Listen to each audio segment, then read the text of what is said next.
வணக்கம், வெல்கம். இது சிம்பிளி சமையல். நான் உங்கள் ரேகா. எல்லோரும் நலமுடன் இருக்க இறைவனை வேண்டுகிறேன். யாருக்கெல்லாம் பொங்கல் பிடிக்கும், நல்லா தள தளன்னு சுட சுட நெய் மணக்கிற பொங்கல் உங்களுக்கு பிடிக்கும்னா இந்த பொங்கல் ரொம்பவே பிடிக்கும்.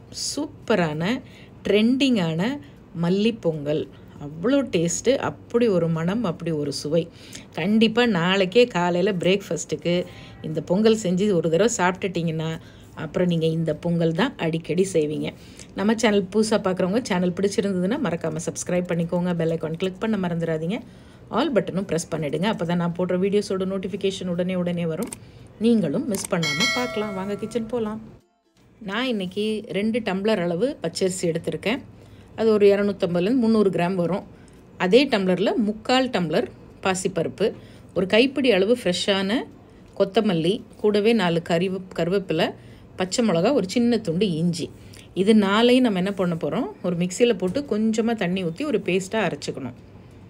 இப்போ ப்ரெஷர் குக்கர் ஹீட் பண்ணிவிடுங்க. அரிசி கூடவே பருப்பு ரெண்டையும் சேர்த்து மிதமான தீயில் ஒரே ஒரு நிமிஷம் அப்படி லைட்டாக வறுத்து விடுங்க. அதை அப்படியே ஒரு பாத்திரத்தில் மாற்றிட்டு 2-3 தடவை நல்லா அலசிட்டு கொஞ்சம் நேரம் தண்ணி ஊற்றி ஊற வச்சுடுங்க. அதுக்குள்ளே ஃபஸ்ட்டு நம்ம இந்த மல்லி, கொஞ்சமாக கருவேப்பிலை, ஒரு 1/2 இன்ச்சு இஞ்சி, ஒரு பச்சை மிளகா, இதை மிக்சியில் போட்டு அரைச்சிக்கலாம். இப்போ அதே குக்கரில் ஒரு 3 டீஸ்பூன் எண்ணெய் ஊற்றிக்குங்க. 1 டீஸ்பூன் மிளகு, 1 டீஸ்பூன் சீரகம், 1/4 டீஸ்பூன் பெருங்காயத்தூள்,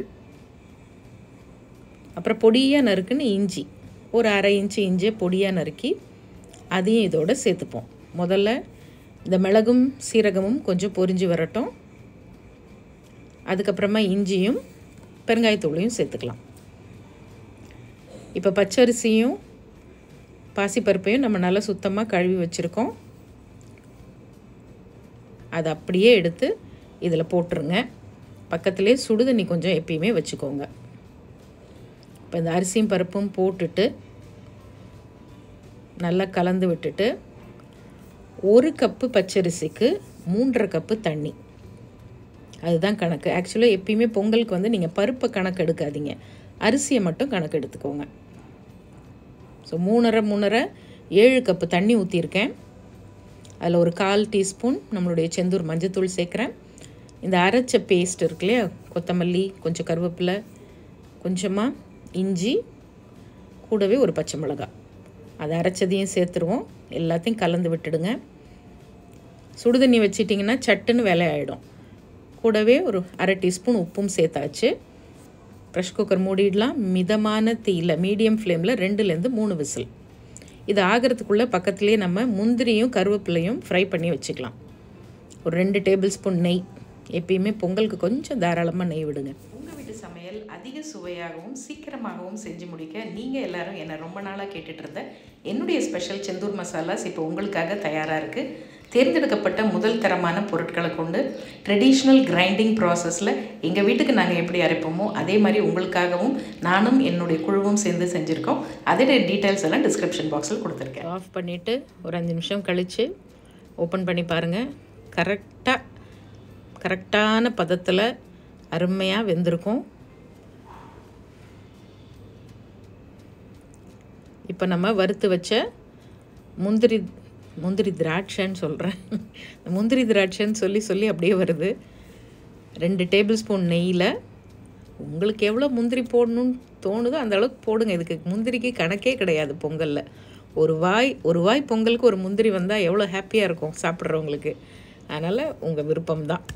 அது கூட கொஞ்சம் கருவேப்பிலையும் போட்டு அப்படி நல்ல பொன்னிறமாக வறுத்து அதையும் சேர்த்து நல்லா கலந்து விடுங்க. இப்போ சிம்மரில் வச்சுக்கோங்க. ஃபுல் சிம்மில் 1 நிமிஷம் இந்த நெய் ஊற்றி கலரும் போது 1 நிமிஷம் அப்படியே வச்சு நல்லா கலந்து விட்டுட்டு அப்படியே ஃபுல்லாக மெலாப்பில் அப்படி இது பண்ணி ஒரு நிமிஷம் அப்படியே விட்டுறணும். அந்த சிம்லேயே அந்த நெய் நல்லா எல்லா பக்கமும் அப்படியே பரவி நெய் வாசனையோடு அருமையாக வரும். ஒரே 1 நிமிஷம் விட்டால் போதும். சூப்பரான மணமணக்கும் நெய் மல்லி பொங்கல் ரெடி. சும்மா தளன்னு கமகமன் வாசனையோடு எடுத்து வச்சு சுட சுட சாப்பிட்டு பாருங்கள். கூடவே அருமையான ஒரு டிஃபன் சாம்பார், முடிஞ்சால் ஒரு வடையும் சுட்டு உள்ளே போட்டு சாம்பார் வடை, அப்புறம் கொஞ்சமாக தேங்காய் சட்னி. இந்த பொங்கல் அடடடடடா அப்படி தான் இருக்கும். இந்த டிஃபன் சாம்பார் ரெசிபி வேணுன்றவங்க டிஸ்கிரிப்ஷன் பாக்ஸில் லிங்க் கொடுக்குறேன், அதை பார்த்து நீங்கள் செஞ்சுக்கலாம். அவ்வளோதாங்க, சூப்பரான மல்லிப்பொங்கல். இதே மாதிரி ட்ரை பண்ணி பார்த்துட்டு எப்படி இருக்குன்னு சொல்லுங்கள். இன்னொரு ஃபென்டாஸ்டிக் ரெசிபியோட மறுபடியும் பார்ப்போம். இது சிம்பிளி சமையல். நான் உங்கள் ரேகா. தேங்க்ஸ் ஃபார் வாட்சிங். Take care. பை.